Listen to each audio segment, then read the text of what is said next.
this. How do you become more valuable? One, are you just trying to go straight from barber college to shop ownership or to suite ownership? Or are you trying to basically take the proper steps that is necessary for you to be at the level that you want to be on? More than just a barber. Hottest show that's about to hit the streets. Make sure y'all tap in.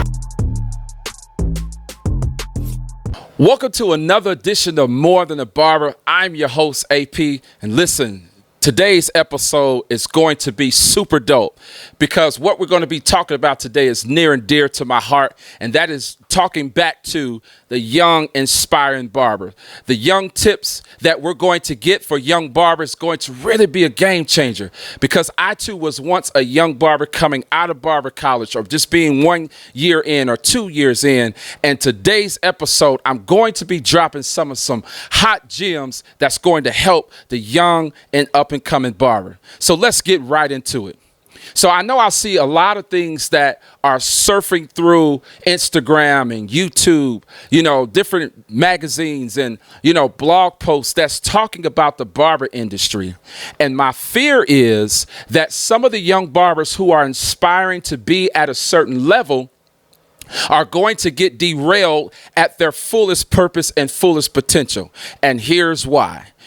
So many young guys inspire to be on a certain level in which they will get there, but it has to be if they follow the right advice and the right mentorship and even the right barber page, if you will. You have to understand that everybody is not giving you the real image of what it is that they want you to understand or even see. And I'm saying that a lot of people are just posting the image, but in real life, they're not giving you the real gems. And so I'm today want to give you some information that I believe is going to really help you. And that's really going to give you the advice and the gems that you can take today and add right to your game, right to your arsenal, and you can go wherever it is that you're going to go in the industry. And so the first thing that I really just think is good to talk about is like value. The more valuable you become to the barbershop that you're going to work in, the industry at large, the more money you're going to make. So be more valuable and you're going to essentially make a lot of money. And so it's like this. How do you become more valuable? One, are you just trying to go straight from barber college to shop ownership or to suite ownership? Or are you trying to basically take the proper steps that is necessary for you to be at the level that you want to be on? And with that, you have to do what it takes in order to get to where you're trying to go. Where are you trying to go? Are you trying to be a shop owner? Are you trying to go into a suite where you can really just say, "Ah, man, I'm a shop owner"? Man, it's time out for the clout chasing. It's time out for you trying to have this image of what you portraying to be like, but you don't got the goods. And so I tell a lot of shop owners who just going from a booth renter to a shop owner, man, please check this out. Don't build from the outside in, build from the inside out. Here's what I mean by that. If your product is not solid, don't go get 2,000 and 3,000 flyers and basically promote your product. Here's why. Because your product hasn't been developed yet. So build from the inside out. Make the right investment, bro. Make the right investment, sis. Like this game, it's a marathon. It's really a marathon. It's not a sprint. You're trying to get to the finish line. Not the first person to get to the finish line, but it's a process. So for an athlete, they have to really work out, bro. They really they got to eat the right foods. They got to work out. There's a process to becoming an elite athlete, an elite barber. There is a process to that. And one of the things that I would say that goes into becoming an elite barber is what you tune into, you turn into. The things that you're feeding yourself. What are you feeding yourself in order to become an elite barber? So is your mindset coming right out of barber college to be a shop owner? Or you're saying, man, I need to go to a barber shop that has a gang of walk-ins, a lot of clientele, and I can be, even if that means you have to be at the last chair on that row, you still are getting into an environment where you can grow. We said it on a few episodes before this point that the sharpest knife in the drawer is at some point going to become just as dull as the other knives. So don't be the sharpest knife or the best barber at the shop that you're trying to go to so that you can get clout and so that you can be the man. Man, I'm telling you, if you take the proper steps, you are going to be one of the elite barbers in this industry. It's not just the followers. It's not just the book schedule, but it is the body of work that you've put into this industry that's going to, in fact, get you the open doors or even the opportunities that your body of work deserves. And so I'll say it like this. Coming out of barber college, please, man, I'll say it like this. Do not judge your chapter 2 to someone's chapter 20 because you're going to get lost in the sauce. They actually put in the work. They actually put in the time. They invested into barber shows. They invested into master classes and courses. They did the right things in order to get to their chapter 20. Man, a lot of this stuff that we see on Instagram and on YouTube today, a lot of it is cap. And so you're following an image, and behind every image, man, it's smoke and mirrors at the end of the day. So I would say for a new barber coming right out of barber college, this is my advice, my opinion. Go to a shop where you can glean from the owner. If you go from barber college, cutting out of the garage, straight to shop ownership, I feel like you don't have a point of reference. All you have is what you learned at barber college.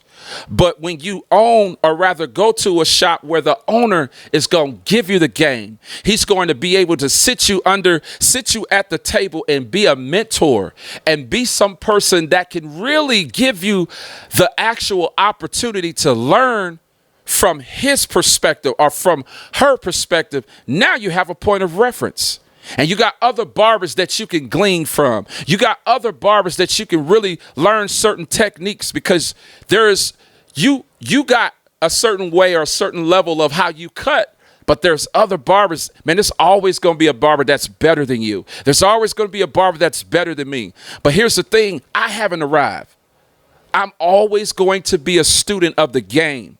That's the mentality that's going to cause you to be an elite barber. Becoming a student of the game, whether you got 2 years in, 5 years in, 15 years of body of work in this industry, you have to remain a student of the game and get under get under a barbershop owner that's going to give you the game. You got a lot of shop owners that are intimidated by up-and-coming barbers who got the skill set, who have the potential. You don't want to go into a shop where, this shop owner can basically become intimidated by your potential. I'm going to give you an example. I'm from the Bay Area, and I was working at a shop. I won't say the shop because the shop is still in existence, and this shop owner was so jealous of me. Here's what happened. I just moved from one area out of the Bay Area to another. And I got this opportunity to work at this barbershop. I knew of this shop owner. He was the man. He was cutting a lot of celebrities, cutting a lot of rappers, all the things. And I had just left a location to come to his shop. And what ended up happening was he didn't know how good I can cut. He just was like, oh, yeah, bruh, I'll give you a month free booth rent. And this is a true story. Ain't no capping over here. This is a true story. He gave me a month free of booth rent without even knowing my skill set. My first week at the barbershop, he literally tried to take me outside and say, oh, man, I was just playing about the booth rent, man. I'm going to need you to pay booth rent today. And I'm like, what?